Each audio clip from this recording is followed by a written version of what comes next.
A lot of friends have checked in and asked, hey, how are you doing?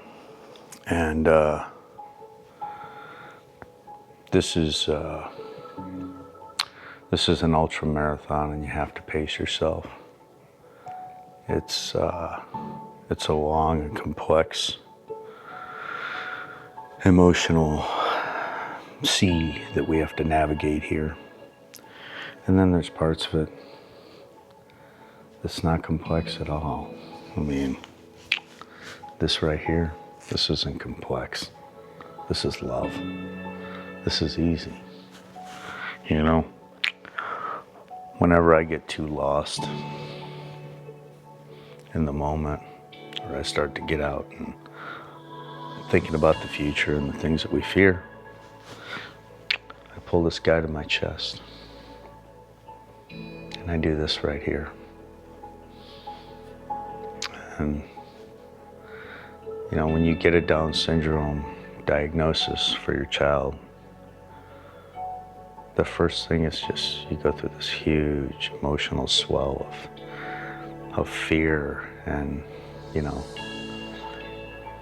and I found that people have reacted one of two ways. They, when I tell them that our son's been diagnosed with Down syndrome, they either say, they either act like you won the lottery and it's the greatest thing on earth, or they act like your child passed away. Neither's true. We didn't want our son to be neurodivergent, but that doesn't matter. And it doesn't mean that we love him any less because we cried when we found out that he was. I love this little guy more than anything in the world. I know his mama does too. It's not easy, to be honest with you. Ain't nothing easy about it. One thing that is easy is love. This part here, this is easy. Because every time I put this boy to my chest, I feel the most amazing love in the world. And I know there's a lot of these moments in my future. Right now, I'm enjoying this moment. When, for all the tears I cried, I don't feel bad, I don't feel guilty, and I know that I don't love my son any less because I cried.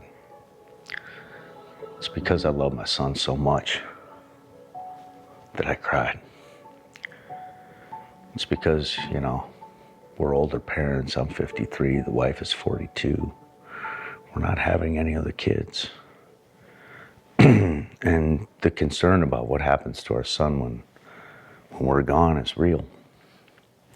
That's a real concern. But there's nothing I can do about that now. And if Buddhism taught me anything, it taught me to stay in the present moment. I can't control the future, and I can't do a damn thing about the past. And the only thing I have is right here, right now. And I gotta tell you, right here, right now, this is perfection.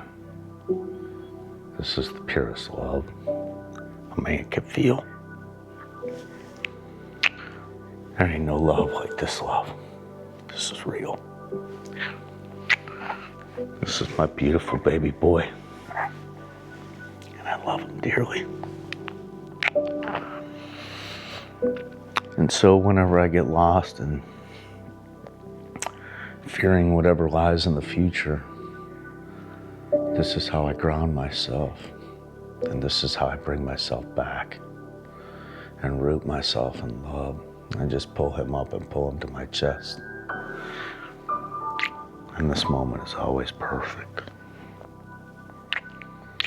And you know what?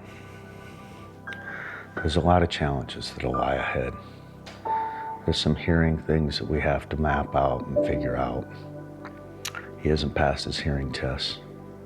He showed some signs of hearing, but with a Down syndrome diagnosis, there's often ear canals that don't have a direct path that neurotypical people like me, their ear canals have to their inner ear. We don't know if it's fluid, but we've got the best pediatrician in our area. He won Doctor of the Year in our county. We're just getting all the best resources we can to put our son in the best position we can. And so we've got to map some ear stuff out. We've got to have a conversation with a organization referred to as Early Childhood Intervention. And they have occupational therapists, physical therapists, speech therapists. They have all the therapists that get involved in a neurodivergent child's life to help them gain the most advantage that they can. And so that's a conversation that we've got to have. And that has costs associated with it, right? And, but we will find a way to do that. We will find a way to give our child every advantage we can give him. And,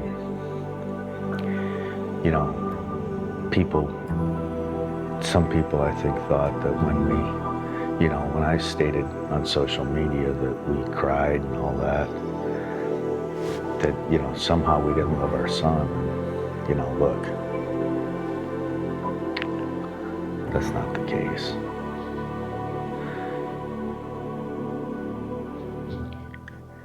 You can't imagine what that's like until you hear those words that your child has Down syndrome.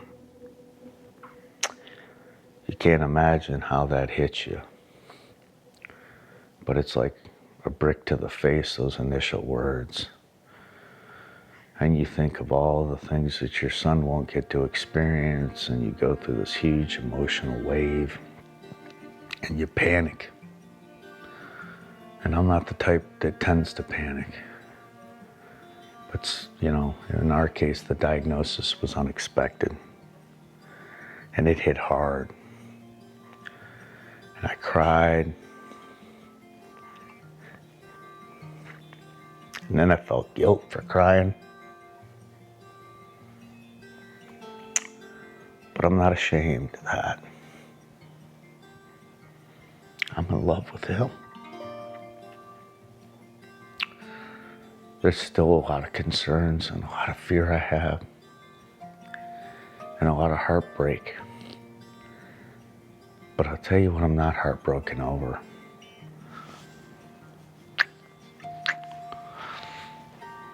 I have all the love in the world for him. And he's beautiful. And he'll be loved, and he is loved, and he'll be protected like any child of mine. A fiercely protective father, a fiercely protective mother. And we'll find a way to get every therapist involved to give our child every advantage that we can give him. This isn't an easy path. This isn't a sprint. This isn't a marathon. This is an ultra marathon to last for the rest of your life. And that, quite honestly, is heavy too. You don't know if your child will ever be independent. But all of those fears out there down the road, that's all a trap. There ain't nothing you can do about that. And so you have to ground yourself, and that's what we do. And this is how I ground myself. I put his fat little head on my chest, and I love it. There is some good news, though. A lot of children that are diagnosed with Down syndrome have less muscle mass. And the doctor said his muscle mass looks good. A lot of children that are born with Down syndrome have congenital heart defects and very serious heart defects, and he does not appear to have. A lot of children born with Down syndrome are smaller in size. They don't grow at the same rate as a neurotypical kid. And he's right on track. He's average size for a neurotypical kid. And so those are all some good things. We have a lot of things in our future that are scary, but I'm not going to be afraid. I'm just going to love him. Right now, he's no different than any other child. He's, he needs love, affection. He needs to get weight and grow. And he's grown 1.5 inches since he's been home, and he's put on almost a pound. And for that, I'm grateful to God. And I'm also grateful at the way his mother has just been so fiercely protective of him, so loving, and just 100%. Let's dive in. Let's do everything we can do. Let's give him every advantage we can give him. And that's, there's still a lot of painful moments. We were watching a series last night called Born This Way, and it's an older TV series about kids with Down syndrome. And, realizing that, like the kids were unable to ride a bike, and it was a big deal for them to ride a bike, and things like that hit hard. Think of all the mountain bike trails I've been on and all the things, and these are the things you would typically want for your son. And I didn't know that, riding a bike was such a challenge for even high functioning mosaic Down syndrome kids that have been diagnosed with Down syndrome, and adults, And so, things like that are like, oh, wow, this is so, there's so much that we have yet to learn, and we're going to learn those things. And when we have those moments that are hard, and I don't want anybody to be fooled, there's no shortage of those moments. But there's also no shortage of these moments. This moment right here. Cody Blake on my chest. This is love, and this is as pure as love gets. And I'm grateful to God for every day of this.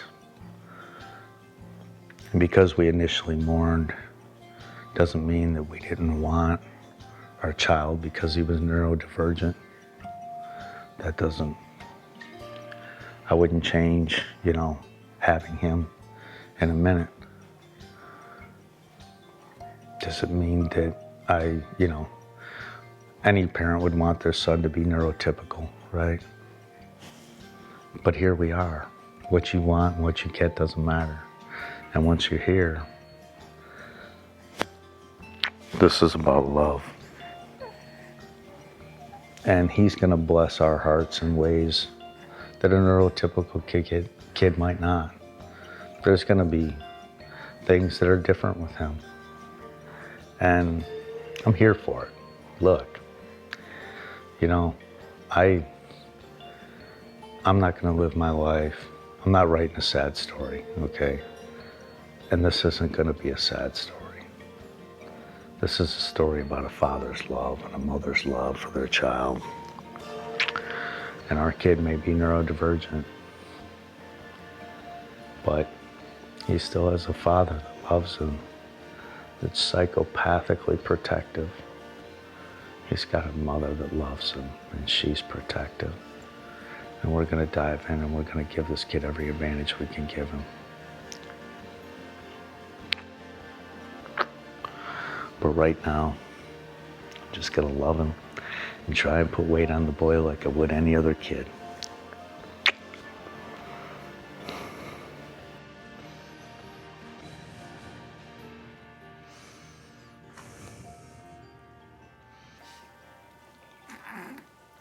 Daddy loves you.